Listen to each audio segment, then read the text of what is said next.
Hello friends, welcome to VidXplain. কেমন আছেন সবাই? আশা করি ভালো আছেন। বাছাইকৃত কিছু মুভির এক্সপ্লেন শুনতে আমাদের চ্যানেলটি সাবস্ক্রাইব করে রাখতে পারেন।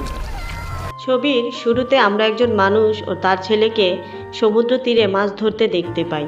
পরে লোকটির মাছ ধরার ছিপে বড় কিছু আটকে যায়। তারা মনে করে যে তারা বড় একটি মাছ ধরেছে, কিন্তু পরে তারা দেখতে পায় এটি একটি বিশাল গরুর মাথা, যা তারা দেখে অবাক হয়ে যায়। এদিকে সমুদ্র থেকে একটি বিশাল প্রাণী তাদের কাছে আসছিল। যখন এটি তাদের কাছাকাছি আসে, তারা দেখতে পায় এটি একটি বিশাল হাঙর ছিল। এই হাঙর বাতাসে লাফ দেয়, তারপর মাটিতে হাঁটার পর পুনরায় আবার সমুদ্রে চলে যায়। এটা দেখে তারা বেশ অবাক হয়ে যায় এবং তারা ভাবে কিভাবে সম্ভব একটি হাঙর মাটিতে হাঁটার পর আবার পানিতে চলে যায়। পরবর্তীতে আমরা ছবিটির 3 দিন আগের গল্প দেখতে পাই। আমরা পানির নিচে একটি ল্যাব দেখতে পাই, যেখানে বিজ্ঞানী ও ডাক্তাররা একটি প্রজেক্টে কাজ করছিল। আমরা ল্যাবের প্রধানকে দেখতে পাই, যিনি এই প্রজেক্টের দায়িত্বে ছিলেন। তিনি তার বিনিয়োগকারীদের জানান যে তারা ক্যান্সারের ওষুধ নিয়ে কাজ করছে। এর পাশাপাশি আমরা একটি জেনেটিক মডিফিকেশন শুরু করতে যাচ্ছি। এর ফলে আমরা বারবার এই উপাদানটি লাভ করতে পারবো। বিনিয়োগকারীদের মধ্যে একজন বলে, আমার মতে এটি বেশ ক্ষতিকারক হতে পারে। কিন্তু ল্যাবের প্রধান ও বিজ্ঞানী তাদের পরীক্ষায় আত্মবিশ্বাসী ছিলেন। তারপর ডাক্তার তার কন্ট্রোল মেশিন দেখান, যা হাঙর নিয়ন্ত্রণ করতে ব্যবহৃত হয়। এই ল্যাবে আমরা একজন ছেলেকে দেখতে পাই, যার হাঙর সম্পর্কে অনেক জ্ঞান আছে। এ কারণে ল্যাবের বিজ্ঞানী ও চিকিৎসকরা তাকে তাদের সাথে রেখেছেন। ল্যাবের প্রধান এই ছেলেটিকে হাঙর ডাকতে বলে। এই ছেলেটি একটি মরা মাছকে রড দিয়ে ঝুলিয়ে রাখে। তারপর একটি বড় হাঙর এসে মাছটিকে খেতে শুরু করে। এই দৃশ্য দেখে সবাই ভয় পেয়ে যায়। তারপর হাঙর আবার ফিরে যায়। তারপর কিছু সময় যাওয়ার পর ল্যাবের পরিচালক সবাইকে প্রজেক্টের 3য় ধাপের কাজ শুরু করতে বলেন। আর তখন তার এখানে কর্মরত একটি মেয়ে বলেন, আমরা এখন পর্যন্ত কোনো পরীক্ষার ফলাফল পাইনি, তাই এত তাড়াতাড়ি শুরু করা বিপজ্জনক হতে পারে। কিন্তু ল্যাবের প্রধান তার কথায় পাত্তা দেন না এবং 3য় ধাপের কাজ শুরু করার নির্দেশ দেন। তাই সবাই হাঙরের মধ্যে জিন ট্রান্সফর্ম করার জন্য প্রস্তুত হয়। তারপর তারা তাদের ল্যাবের একটি মেশিন হাঙরের কাছে পাঠায়। মেশিনটি সেখানে যাওয়ার পর হাঙরের জিন ট্রান্সফর্ম করে দেয়। এর ফলে তারা সফল হয়। ল্যাবের লোকজন বেশ খুশি হয়ে ওঠে। অন্যদিকে হাঙরের অনেক পরিবর্তন দেখা দেয়। অন্যদিকে যে মেয়েটি ল্যাবের প্রধানকে বাধা দিয়েছিল, সে কাচের সামনে দাঁড়িয়েছিল। হাঙর যখন তার কাছে আসতে শুরু করে, সে হাঙরটিকে দেখতে গেলে হাঙরটি অন্যদিকে সরে যায়। ল্যাবের প্রধান এসে তার সেক্রেটারিকে বলে সে তার ছোট মেয়েকে নিয়ে যাবে এবং তাকে বলে যখন সে ফ্রি হবে তখন যাতে তার মেয়েকে নিতে আসে। তারপর আমরা আরেকজন ডাক্তারকে ফোনে কথা বলতে দেখি, আর তখনই সেখানে জরুরি অ্যালার্ম বাজতে শুরু করে। এটা দেখে ডাক্তার সবাইকে ডেকে আনলে সবাই বেশ চিন্তিত হয়ে পড়ে, কারণ হাঙরের হেলথ ইন্ডিকেটর কমতে শুরু করে। এটি দেখে যে মেয়েটি ল্যাব প্রধানের সাথে কাজ করছিল, সে হাঙরকে সংকেত দেয়, কিন্তু হাঙরের হার্ট রেট একেবারে কমে গেছে। তাই তারা সবাই মনে করেছিল যে হাঙরটি মারা গেছে। কিন্তু কিছুক্ষণ পরে হাঙর তাদের ট্যাঙ্কে আক্রমণ করে এবং ওইখানে থাকা একজন ডাক্তারকে মেরে ফেলে। এই দৃশ্য দেখে সবাই ভয় পেয়ে যায় এবং তাড়াতাড়ি তারা ট্যাঙ্কের দরজা বন্ধ করে দেয়। কিন্তু এই হাঙরটি কেন মানুষকে খাচ্ছিল তা কেউ বুঝতে পারল না। আর তখনই সেই ছেলেটি আসে, যে হাঙর সম্পর্কে অনেক কিছু জানে। তিনি চিকিৎসক ও বিজ্ঞানীদের কাছে জানতে চায় তারা হাঙরটির সাথে কি করেছে। তখন সেখানে থাকা চশমা পরা একজন ডাক্তার তাকে জানায় যে তার এত কিছু জানা লাগবে না। আর ঠিক তখনই হাঙরটি তাদের ল্যাবের গ্লাসে আক্রমণ করে। কিন্তু তারা সবাই ভাবছিল যে হাঙরটি কাঁচ ভাঙতে পারবে না, কারণ এই গ্লাসটি বুলেট প্রুফ ছিল। কিন্তু হাঙরটি কয়েক সেকেন্ডের মধ্যে কাঁচ ভেঙে দেয়।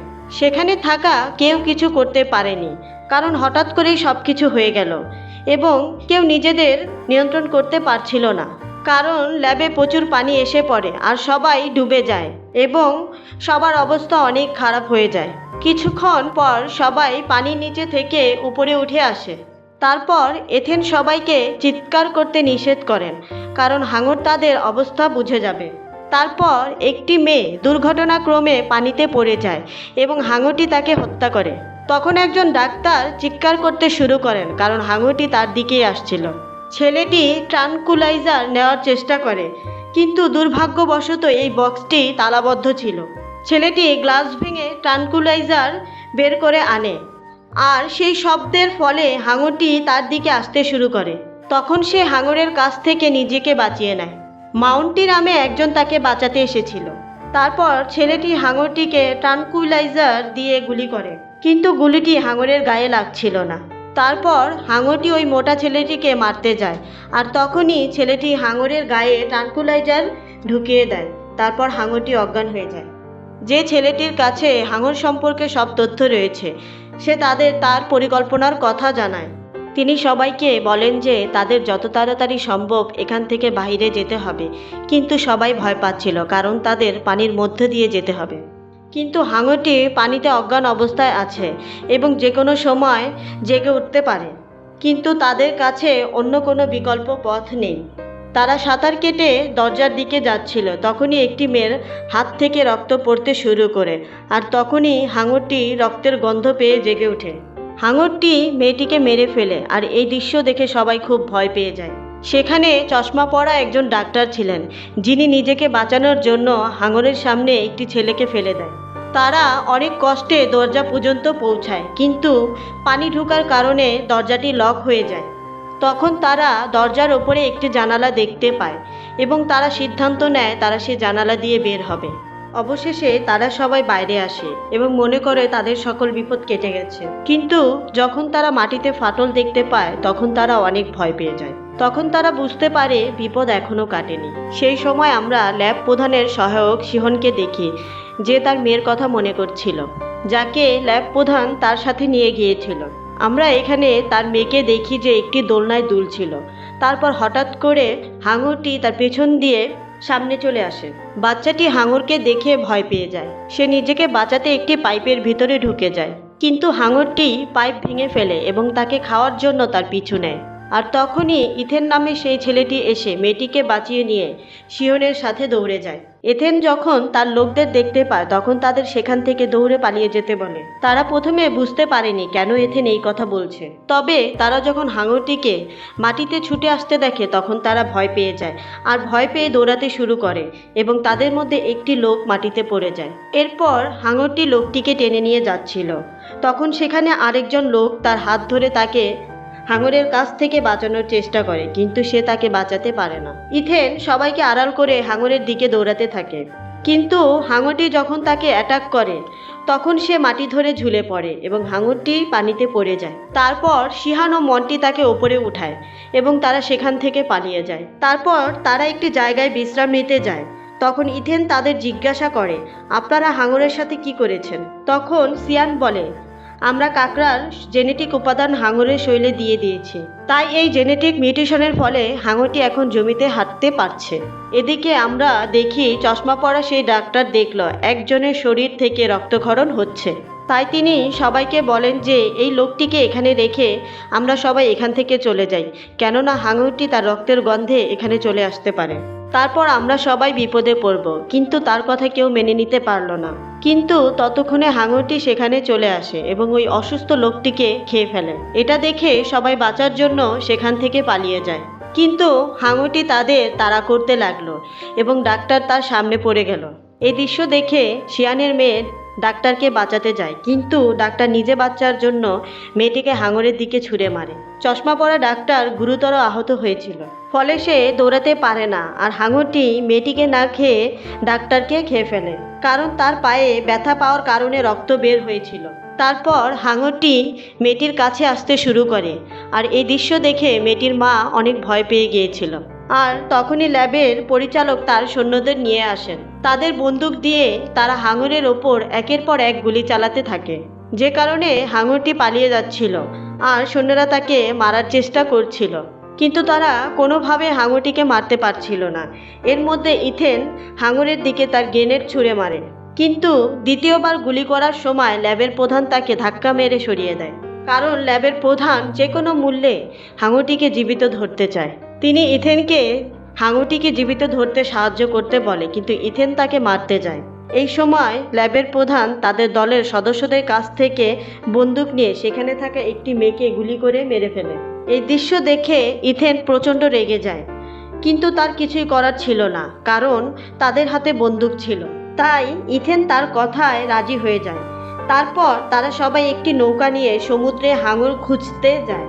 যখন তারা সমুদ্রে হাঙরটিকে খুঁজতে যায় তখন তারা দেখে হাঙরটি সেখানে অনেক মানুষকে হত্যা করেছে। শিয়ান হাঙরটিকে ট্রেস করার চেষ্টা করে, তখন সে জানতে পারে হাঙরটি শহরের দিকে যাচ্ছে। এরপরে আমরা ছবিটির শুরুর দৃশ্য দেখি, যেখানে একটি হাঙর ওই দুইজন লোকের ওপর দিয়ে লাফিয়ে ওঠে। তার মানে হাঙরটি শহরের ভিতরে চলে এসেছে। হাঙরটি শহরে এসে সব কিছু ধ্বংস করছিল। সবাই নিজের প্রাণ বাঁচানোর জন্য সেখান থেকে পালিয়ে যাচ্ছিল। তারপর হাঙরটি একটি বাচ্চা মেয়ের সামনে চলে আসে। হাঙরটি বাচ্চাটিকে খেতেই যাচ্ছিল। ঠিক তখন শিয়ান সিগন্যাল ওয়েভ চালু করে দেয়, যার ফলে হাঙরটি মেয়েটিকে ছেড়ে দিয়ে সিগন্যালের প্রতি আকৃষ্ট হয়ে তাদের দিকে আসতে শুরু করে। এরপর আমরা নৌকার দৃশ্য দেখি, যেখানে মন্টি একটি মরা মাছের মাথায় সস লাগিয়ে একটি হুকে লাগিয়ে সমুদ্রের মধ্যে ফেলে দেয়। আর তখনই শিহান শহরের সেই ভিডিও দেখতে পায় এবং সমুদ্র থেকে হুক বের করতে বলে, কিন্তু ততক্ষণে হাঙরটি সেখানে এসে পড়েছে এবং তার মুখে মাংসের হুক আটকে গেছে। হাঙর হুক দিয়ে তাদের নৌকা টানতে শুরু করে। নৌকাটি এদিক ওদিক দুলছিল, তাই শিহান অজ্ঞান হয়ে যায় এবং অন্যরা পানিতে পড়ে যায়। তারপর হাঙরটি নৌকাটি নিয়ে মাটিতে চলে আসে এবং ইথেন সেখানে পড়ে যায়। তারপর হাঙরটি নৌকাটি নিয়ে একটি গুহার মধ্যে ঢুকে যায়, যেখানে শিয়ানও ছিল। সে তার জ্ঞান ফিরে পাওয়ার পর গুহায় জেগে ওঠে। শিয়ান পরে তার কন্ট্রোলিং ডিভাইস বের করে, কিন্তু সেটাতে হাঙরের সিগন্যাল পাওয়া যাচ্ছিল না।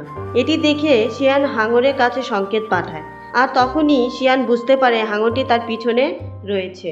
তখন ল্যাব প্রধানের লোকজন এসে হাঙরের দিকে গুলি চালাতে শুরু করে।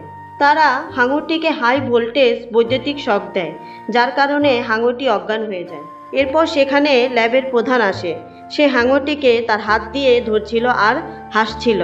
তখন ইথেন সেখানে এসে শিহানকে তার সাথে নিয়ে যাচ্ছিলেন। তখনই ল্যাবের প্রধান তাদের আটকে দেয় এবং তাদের বলে তার উদ্দেশ্য ছিল এই হাঙরটি দিয়ে একটি অস্ত্র তৈরি করা। তাই তিনি চান না যে এই বিষয়ে আর কেউ কিছু জানুক। তাই সে তাদের হত্যা করতে যাচ্ছিল। আর তখনই হাঙরটি জেগে ওঠে। সবাই ভয় পেয়ে যায় আর মুহূর্তের মধ্যে হাঙরটি ল্যাবের প্রধানকে খেয়ে ফেলে। এটা দেখে সবাই দৌড়ে বাইরে পালাতে শুরু করে এবং তাদের মধ্যে অনেকেই মারা যায়। এই ছোটাছুটির সময় এক সৈন্যের পোশাক থেকে স্মোক বোম পড়ে যায়, যার ফলে পুরো এলাকা ধোঁয়া দিয়ে ভরে যায়।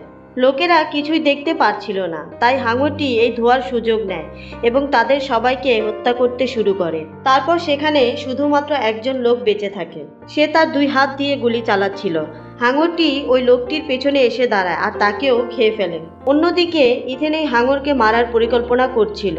সে শিহানের কাছ থেকে নিয়ন্ত্রণকারী যন্ত্রটি নিয়ে পালিয়ে যায়, ফলে হাঙরটি তাকে তাড়া করতে থাকে। শিয়ান তার কাছে থাকা কন্ট্রোলিং ডিভাইসটি ওপরে ছুঁড়ে মারে, যাতে হাঙরটি তার মুখ খুলে আর সে তার মুখে গ্রেনেড ছুঁড়তে পারে। কিন্তু হাঙরটি মুখ খোলার সময় অনেক ওপরে উঠে যায়, সে কারণে ইথেন তার ওপর ওই গ্রেনেড ছুঁড়তে পারেনি। এখন হাঙরটি শিয়ানকে খেতে যাচ্ছিল, যা দেখে ইথেন অনেক ভয় পেয়ে যায়। তখনই সেখানে মন্টি আসে এবং একটি মৃত মাছকে হাঙরের দিকে ছুঁড়ে মারে। হাঙরটি যখন মাছ খাওয়ার জন্য মুখ খোলে, তখন ইথেন হাঙরের মুখে অনেকগুলো গ্রেনেড জ্বালিয়ে দেয় এবং বিস্ফোরণের ফলে হাঙরটি মারা যায়। কিন্তু শিয়ান আর মন্টি ইথেনকে কোথাও দেখতে পাচ্ছে না। তারা ভাবছিল যে ইথেন হয়তো মারা গেছে, তাই তারা খুব কান্না করছিল। তারা অনেক দুঃখ পায় আর তখনই ইথেন তাদের সামনে এসে দাঁড়ায়। তারা দুজনেই ইথেনকে দেখে খুব খুশি হয় এবং শিহান ইথেনকে জড়িয়ে ধরে। শেষের দিকে আমরা একটি ছোট হাঙরকে দেখতে পাই, যেটি এই বড় হাঙরের বাচ্চা ছিল। আর এই দৃশ্য দেখিয়েই মুভিটি শেষ হয়।